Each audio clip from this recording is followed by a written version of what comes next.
white glasses.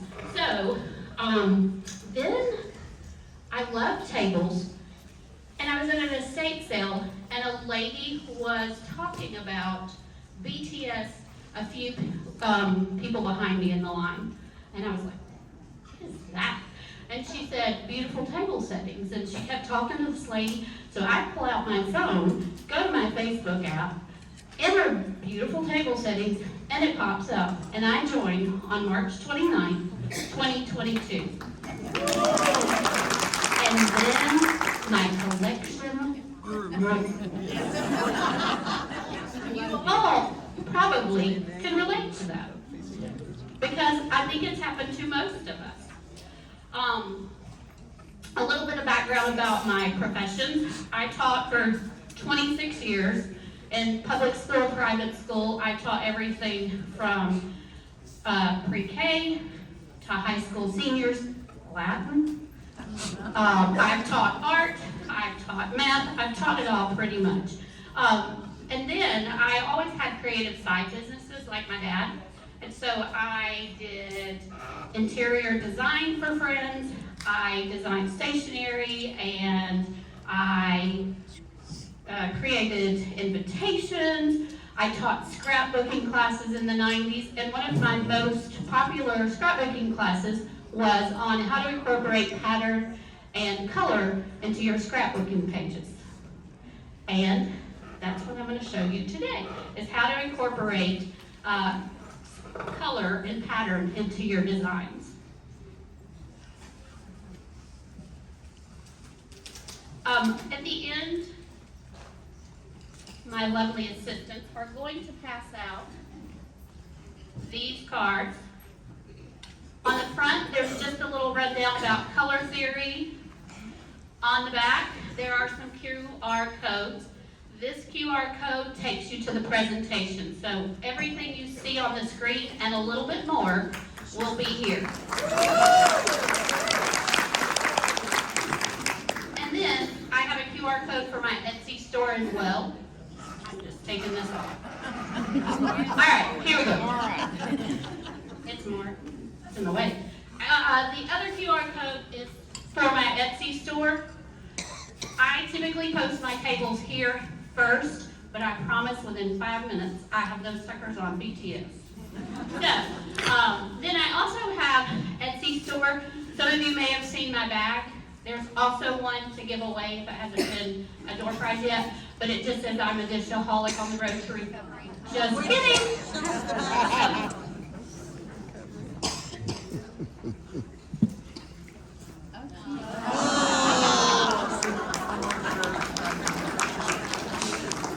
And at the end there is a discount code for that as well. So. All right, let's a little fast there. These principles that I'm going to talk about, I use in my day-to-day job, which is designing book covers and doing author services for indie authors. There we go. I work with my sister, and our logo is, we make pretty books. So the running joke in my family is I sit around in color. Because I draw illustrations for romance covers, so I draw the characters and the backgrounds and things like that. So if you've ever gone on Amazon or in your Kindle, you'll see that illustrated covers are really a hot thing. So that's my job. I get to color all day. So the design principles that I'm going to talk about, I use in my job currently. It's also the same thing I did when I did interior design, invitations, and it's the same thing I use with my tables. All right, so principle 1. Embrace color coordination. You want a color palette. And if you stick to that color palette, you will have a cohesive look. You want to make sure that you have the same colors woven throughout. Now, you can throw some surprises in there. That doesn't hurt at all. But you want to make sure that it is cohesive. When you combine your colors, you want to make sure that they're working together. One of the things, if you think back, if you sew or if you are familiar with any of the fabric companies from back in the day and even today, like Waverly, Schumacher, they design a color palette. Then they design the patterns that work with that color palette. And that's how they create a cohesive work to their collection. They want to make sure, and sometimes they'll even print that for you right along the border margins, and so you can use that to pick your colors. Basically, when I decide on my color palette, I wander around the house and I collect all sorts of items in those colors. I want to make sure that sometimes I like the quirky, so there is no telling what I might collect. All right, in this slide, my color palette is navy blue, light sky blue, and a white. And so these are Schumacher prints, and you can see that everything has those colors. Now, you don't necessarily see every color in every fabric. You don't really want that. So I have, the first one has all of the shades, the next one has the navy and white, the next one has all of the shades, the next one has the white and the sky blue, and then the last one has just a white background with polka dots. And once I have those colors, it's easier for me to figure out what I want to use. In this next slide, we have pink, green, blue, and yellow. And if you look at the first fabric on the left, sorry, that's not my strong suit. Ask my husband. But the first fabric has all of those colors in there. That's your inspiration with the little birds. And then the next few fabrics are use those color schemes. So we have kind of a pink cheetah print, and then we have like a floral, geometric floral, and then another kind of wavy, and then a solid. Those fabrics I picked from Mallard Design. And remember that not every fabric needs to flaunt every color in your palette. All right, principle 2. You want to make sure you vary the scale of the patterns. You want that contrast. You want to make sure that you have a large scale print, a medium scale print, and a small scale print.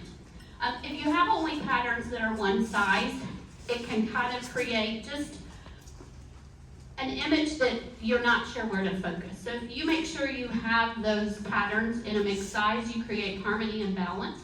Also, you want to make sure that you're using different types of fabrics. You want patterns like stripes and plaids and floral and icat and graphic and paisley and modern.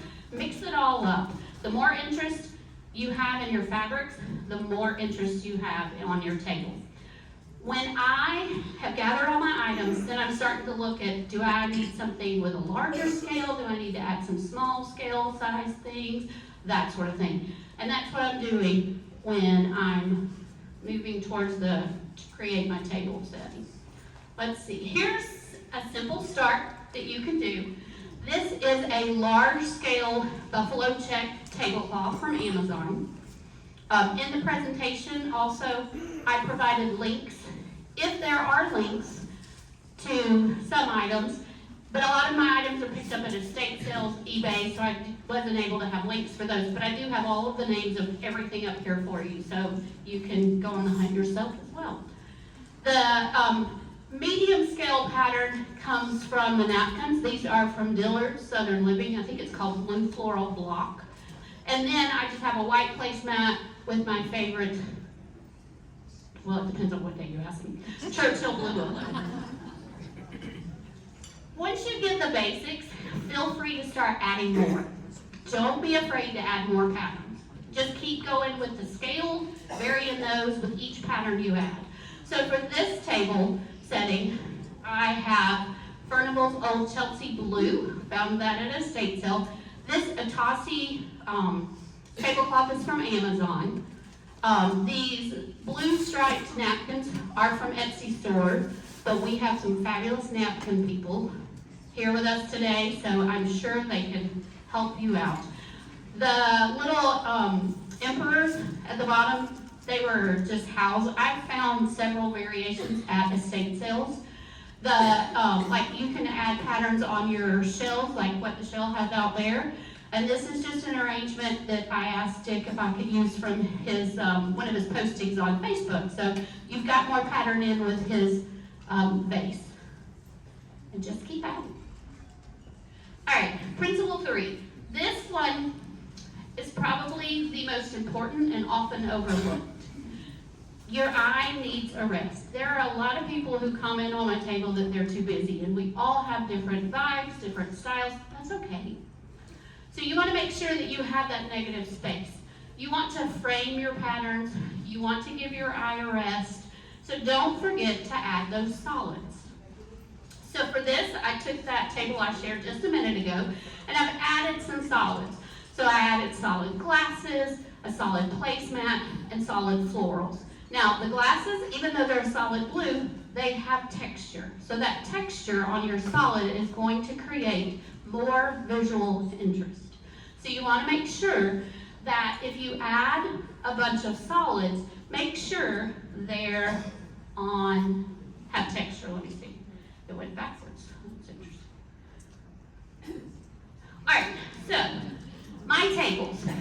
These are the ones that are pictured up here. I know several of you got pictures. If you didn't, that's okay because they're also in your presentation that you can access with the QR code. We were in Home Goods because, we're always in Home Goods. And I spotted this little octopus. Well, he's not little, really. On the shelf. And I was like, he would be really cool in the middle of the table. And in my buggy he went. My husband was like, but he's used to me now, so he just kind of rolls with the punches because there's no telling what I'm going to find and put on our tables. And actually, we were at an estate sale, and he was asked this lady, he was like, do you know what this is? And she was like, no. And he goes, it's a hip joint. So he's in the medical profession, so he has some weird stuff too. So it works out. This is the table I cut pretty simple with patterns. So we have a large scale buffalo check. Then we have a kind of a medium scale tablecloth. This is actually just fabric. I know I didn't hem them before, but I was busy organizing, so just ignore the hems on the fabric because I wanted new tables to share with y'all. On the napkin, you have a medium scale, and my stack is a mix of a medium and a small. What I did on this table, because my tablecloth was a solid blue, I opted for a white charger because I knew that would make everything beyond pop. If I had a blue, then it's going to kind of merge together. So that negative space, you want to think, what can I add to create that pop? So I went with white. Then I used my Churchill Blue Willow, and on top of that, I have Johnson Brothers Indies Blue. Now, my little champagne coup on top. I love adding these for my appetizers. Shrimp cocktail is probably one of my favorite things. So if you take a champagne coup, you put your cocktail sauce in the little well with your lemon wedge, then arrange your shrimp around the outside. Your guests have an easy appetizer. They can enjoy their shrimp, put the tail right back in, and when you go to carry it away, you just carry your salad plate and that coup and move on to the next course. On this one, you'll see I did white, then my Churchill is blue, and then my salad plate is white. And I do that a lot. I'll try to alternate the colors so they'll stand out. Then my glasses are Lenox Sky Blossom and Fitton Hobnail. And then my silverware on this is a Reed and Barton Modern Provincial. All right, for this next table, I have a large scale tablecloth also from Amazon. And it was very busy, and I was using a white dish, so I wanted something to give me that negative space. So I added a navy placemat, then my white plate, then a Johnson Brothers Square Blue Willow, and then the Furnival's Chelsea bread and butter plate, and my pot de creme. I don't know if my pot de creme is a Mataheta or if it's Sevres. They said it was Sevres. cypress, but someone has told me that it's a mataheta. So it looks like my other mataheta, but I don't know. So in the background, I have my two Asian emperors. They actually have like purposes, but I didn't write that down and I can't remember right now. And then I have cobalt votives. I have a Göttinger, I think that's how you say it. I think it's Claro glass. What I did in the centerpiece, I know a lot of people are like, oh, it's too tall, how do you see your guests? Well, you can move them, or you can elevate your centerpiece. So what I did here was I actually took 2 candlesticks, glued them together with E6000, and then I took a relish bowl, and then I glued that on top. So when you sit down at the table, you can see through that if you want to talk to those people. If you don't, just put something between them then. You know, if you have guests that don't get along, that's a great thing to do. And I didn't add the flowers here because I wanted you to be able to see that, so, but the flowers can just drape. All right, next table. This is my medium scale tablecloth, also Amazon, also Atasi. I think I bought every one of their tablecloths. Then it's a very busy pattern, but if you look at it, it reads pretty close to all the same colors because all the shades kind of blend together.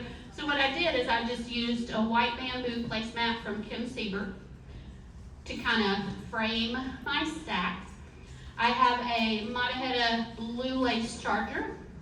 Then I have melamine on top of that. I mean, mataheta and melamine? It works. The melamine plate is Baci Milano. The dinner plate is a Grosvenor Community. And then I have an a blue Chinese bowl on that. And so, I didn't necessarily alternate color on this one, but I did alternate size. So my mataheta blue lace is a small print, and then that Baci Milano melamine is a little bit larger. So they stand out. They don't blend together because of the difference in the size of pattern. And then I went from there. The crystal is Waterford and a vintage that's unknown. I always find it's hardest to identify my crystal. So, I used a ginger jar, my food dogs, and some Bordalo Pinheiro candlesticks. And if you've ever seen my tables, there's probably Bordalo Pinheiro on there somewhere. And flatware is from Amazon. My napkin is from Fancy Nancy with a blue, and then there's a little teacup napkin ring. All right, and this is my small scale. This is actually a scarf I picked up at an estate sale. It had just that repetitious pattern that I liked. The placemat is a rattan Monique Lullier. Then it has a reticulated plate from Williams Sonoma, La Porcelana Bianca Ferenz. Has a lot of names. Unfortunately, they don't make this one anymore. Every time I post it on BTS and some table, people love that plate. And I love it too, but they don't make it, and I don't understand why they stopped making it. I didn't get the lunch plate, so I set my eBay so that I could search, and hopefully one day I'll be able to add the salad plates. So if you find something that you want and you can't find it, go on eBay, save a search, and it will identify it for you. All right, quick napkin tip before I talk about this one anymore. So we were at Vicksburg, and as we do at these, we met a new BTS friend, and she asked me, do you really use those embroidered napkins? I said no. We have 6 grandkids. They're not getting their grandkids anywhere near it. But then I thought, okay, I preach to them, use it. They're always scared of, what if I break it? I'll replace it. And if not, it's okay. I still love you. We're using it. And so they finally kind of relaxed, but I have not relaxed on my napkins. So somebody at Vicksburg, and I wish I knew how or who, and if it was you, tell me, said tuck a different napkin, tuck your paper napkin inside that. And I thought, okay, well, it doesn't even have to be a paper it can be one of the napkins with a pattern that you don't mind using. And I will tell you, your guests will take that pretty embroidered one and set it to the side. They know. And they'll use the other one. So on this one, I just stacked my 2 napkins together. This one is a pagoda style from Fancy Nancy. Fancy Nancy was like the second BTS person I met. I did place my order with Ann this week with some blue willow. So I'm excited to add to my collection. This plate, the dinner plate is England Roselle. I only have one of those. I'm on the hunt for more. And then, again, Bordalo Pinheiro. This is geranium. I topped it off with a mini ginger jar. Okay. Have y'all seen the new issue of Southern Lady? Have you noticed the plate stack with the mini ginger jar and the flower on top? That was my idea. Not really, but I had this. Not really. I had this planned. I had this. This was like the first table I had planned in my head, and all of a sudden I get that magazine. And I'm like, that was mine. How dare you? Now all these ladies, men are gonna think that I borrowed it from you. I didn't. I promise. I had this one planned. All right, so my centerpiece is a soup tureen that I actually picked up at that estate sale where I first heard about BTS. I just added some of those Real Touch hydrangeas. Feel free to touch those hydrangeas when you come up and check my tables out because they feel so real. And then you can use them all year round. But I've noticed that like Kroger and Publix, they have a lot of these flowers year round now, so yay for us. The stems, the bubble glass is Neiman Marcus, and the other blue, I don't know who it is. There is a marking, but I can't find the marking. So if anybody looks at it and knows, I'd love to know. And I think I topped off with those little table lamps. Aosily, I think is the name, but again, I have the information in my PowerPoint for y'all. Now, they're just white. They're solids. But I decided to create a shade, and I can't get to it.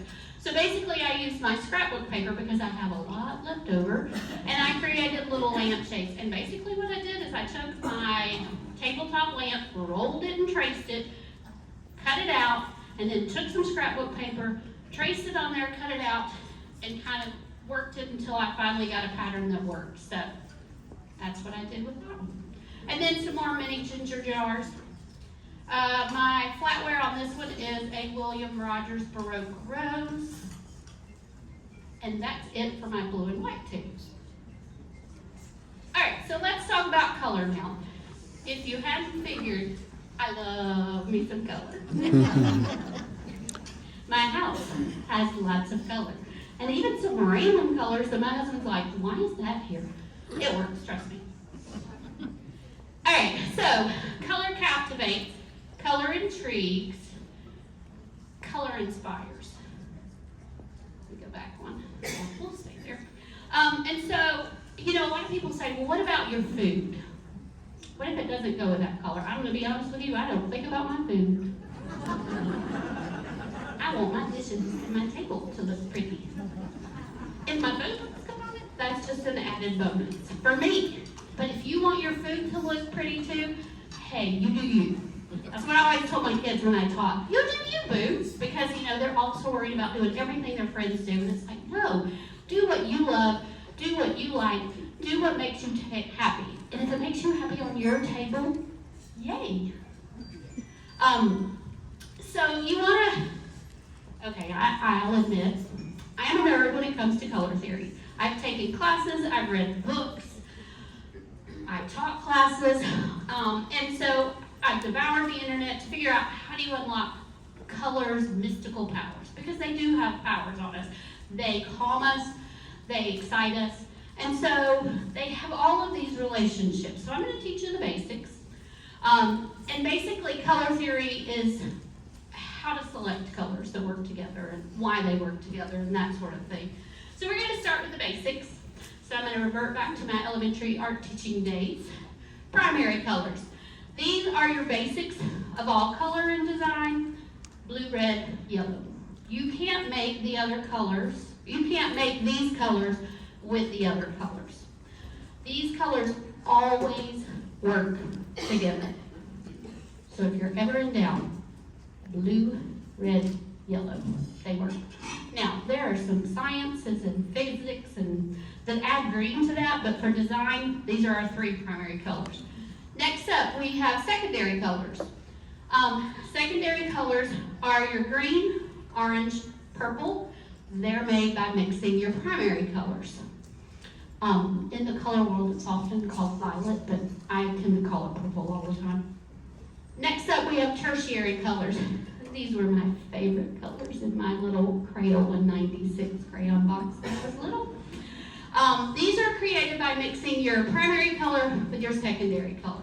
So, blue and green make blue-green. Red and orange make red-orange.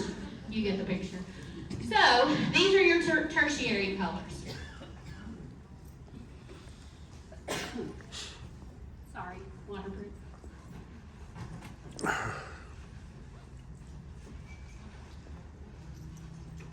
Alright. Complementary colors. These are opposite on a color wheel. This is from Amazon.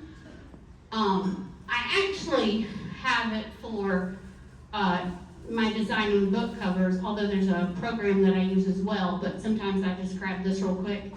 And it tends to float more towards my tables than my office. So it's really hard sometimes to focus on work when you have tables that need to be set. One disadvantage of working from home, you're always right there. So these are the combos that you often see in sports teams, like the purple and yellow LSU. I know we have some Tiger fans in here.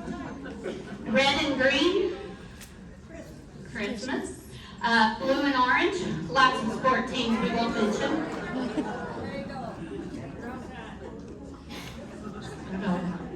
Okay, I will tell you my Alabama friends, my daughter Lauren is a UJA graduate. She didn't go to Alabama for one semester. She learned her lesson. She didn't like it, but she decided she wanted to be closer to home, and for that I am very happy. All right, next, analogous colors. These are the colors that are right next to each other on a color wheel. They always work. They're side by side. They're friendly. A lot of times, one of those colors is used to make the other color. My favorite combo is blue and green. Now, on this big old color wheel, they're not beside each other. But on a basic one, they are beside each other. And blue is made with yellow to make green. So they're harmonious because of that connection. Here are pretty much all of the combos you can have. And they're all on this one as well. And again, you're getting this. All right. This is a triadic color scheme. This basically forms, okay, this is where my math nerd comes out, and my Latin nerd, because tri means three. And then add is like a line or a color. And so we have three lines. So basically these are connected by a triangle, and they're evenly spaced. This is where blue, red, and yellow are. They are triadic. And then a tetradic, they're basically opposite, and they create a rectangle or a square. All right, so on my tables, when I'm thinking of my tables, I'm also thinking of color theory. So this is where my color palette and developing that principle comes in. A lot of times you may have china or a tablecloth that has the colors in it, so you just go, oh, there's a pink in there, I'm going to use pink. Or, oh, there's a turquoise in there, I'm going to use turquoise. That works, but sometimes, if you like blue willow or something like that, you only have blue and white. So you've got to figure out what's going to work. Just a tip, when I'm using my colors, I tend to try to use it at least 3 times. I'm sure any of you who are interested in design or things like that, they always say odd numbers. So I do try to at least 3 times. There's also a formula if you really want to get specific, where you can have 60% of one color, then 30% of another color, 10% of another color. I'll have time for that. So I don't necessarily follow a formula like that. I just kind of pile on the color until I'm happy. So on this first table, we are using complementary colors. So this is blue and orange, and green and red, and purple and yellow. And then there's more, but we're going to stick to the basic. This is a hard table to do if you're a Georgia fan or a Bama fan. Now, I will say for me, this one's a little bit easier because it's not like royal blue like Gators. Sorry. This is more navy, like Auburn. And I went to college at LaGrange, and we would often go to Auburn, so I have fond memories of Auburn. So I'm okay with doing an Auburn. So for this one, I found this kind of abstract floral on Etsy. It's just navy background with this block print of orange and white flowers. And I wanted to frame my stack again, so I added an orange placemat. On top of that, I have a charger that is either from Amazon or Tablecloths Factory, and I had a list, but I have so many stacks up here that I don't remember. Oh, wait, here we go. What do you know? And I didn't put it. Oh, so anyway, it's from one of those two places. The next one is a dinner plate. This is Royal Dalton English brocade. It's just a real pretty pattern. Kind of reads as solid. So when you look at it, it just looks blue. But when you look again, it's blue with a lighter blue design woven into it and edged in gold. It works really well with real old willow. The next salad plate, maybe a luncheon, but it's Mason's Mandalay Blue. I found these in one of the dirtiest houses we have been in an estate sale. And it was on the very bottom of the shelf, kind of tucked back. And I was like, is that, so, you know, that mom thing. I licked my finger, and I rubbed, and I was like, it is. It's Mason's Mandalay Blue. And I don't think he knew what he had. So I quickly went to the counter and was like, here, I'll take this, because they only had $20 on it, and I got 4 place settings. So I was a good guy. On top of that, I have a Royal Dalton Willow bread and butter. And then I have a cream soup that is Spode Indian tree. And I love using those together. I feel like every time I post a blue and orange table, it's like that combo because it's just my favorite.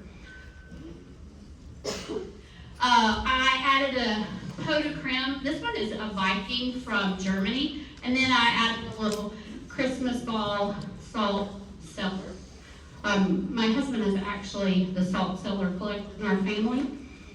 We have a wall of them. But my fabulous BTS friend, Kathy Crimson, sent that to me. Don't y'all love this? I mean, it's a fabulous try. It's like warm and fuzzy because you have mail that comes to you and friends who say, oh, I found this, I thought of you. And so it's just fabulous. On the napkin, I did tuck my little plaid in there as well. These pagodas, I love pagodas. For those of you who have seen the Mary Alice, but with the shipping and the price, it's like, ugh. She does have a sale once a year.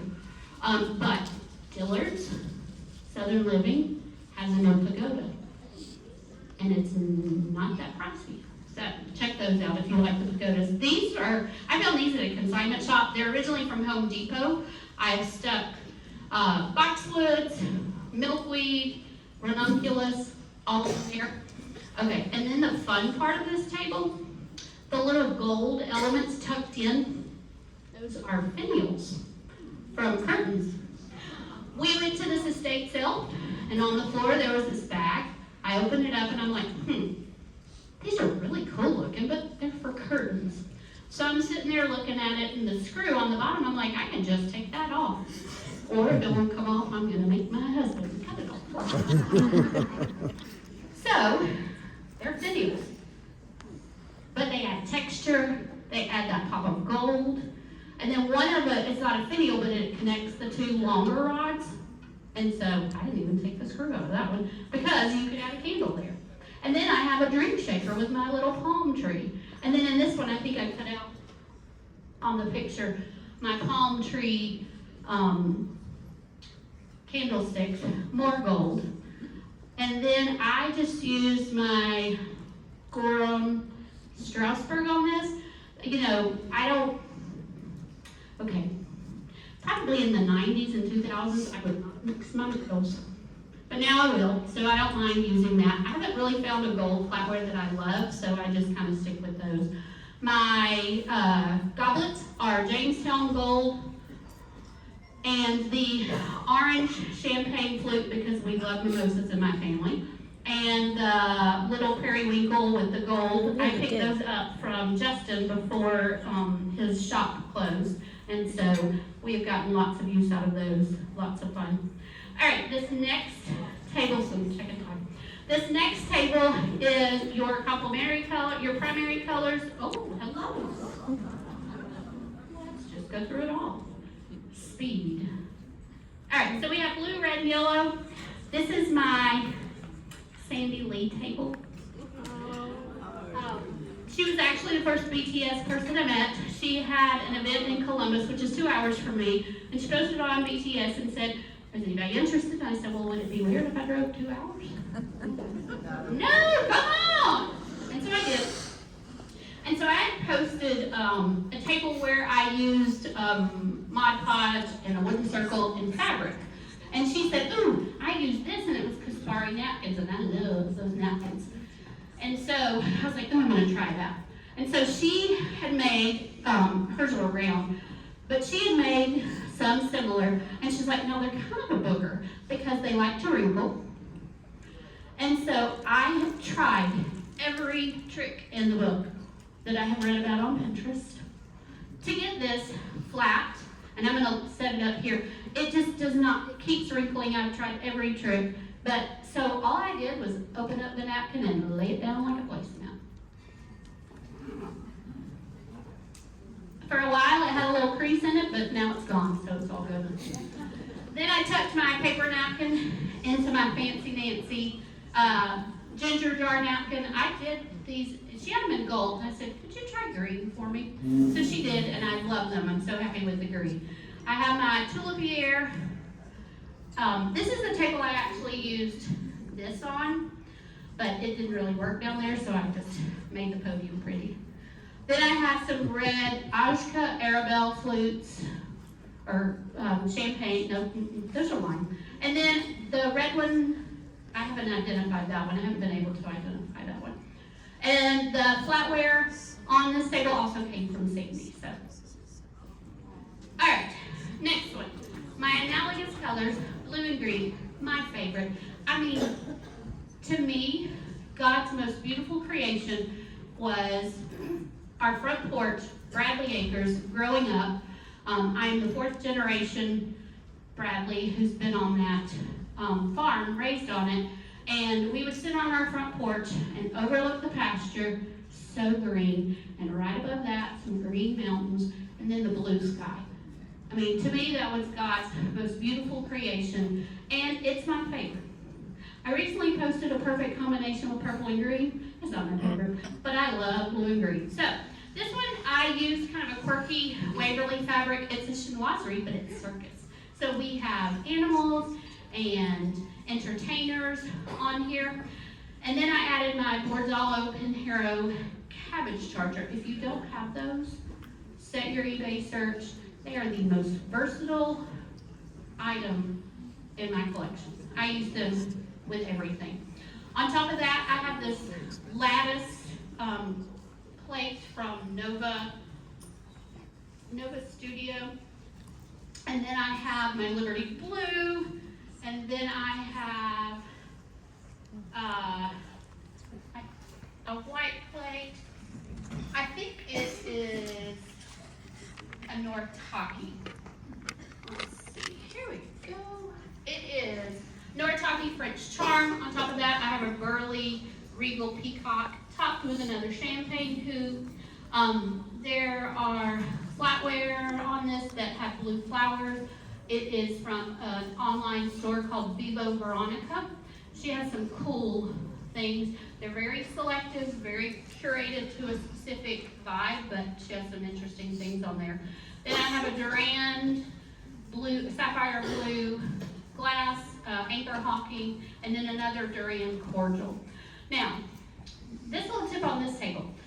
I don't know about y'all, but when I have things with lids, if I take them off and I set them down, I don't remember what I did with them. So I just put them on my table with my decoration, and then I know where they're at. This one also I tucked in fairy lights, and I also added in my little fish mouth feathers, just for more interest. Adds just another texture, another layer, and then the little green candle holders were from Amazon. And this napkin is another Atasi, and I have a tablecloth like that too. It's really pretty. All right, then just because. Sometimes they're your favorite colors, sometimes you see a combination in a garden, and you just like them. So this is just blue and pink. The tablecloth is my large scale. It's from pomegranate, it's called bamboo. On top of that, I have a placemat from Mackenzie Harris that's, again, that pink and blue. Then there's my versatile charger again with the BP. On top of that, I have a real old willow. On top of that, I have a bread and butter that I also purchased at Sandy's estate sale, and I have yet to find the name. So if you see that and you know what it is, I'd love to know. On top of that, I have a Royal Albert Petty Point dish. It's from Table Heirloom, but it's a really cool, it looks like an old cross stitch pattern.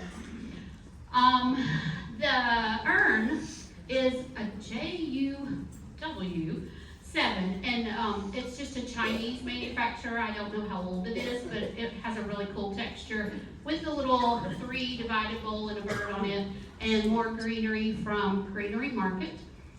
Different cuts of glass.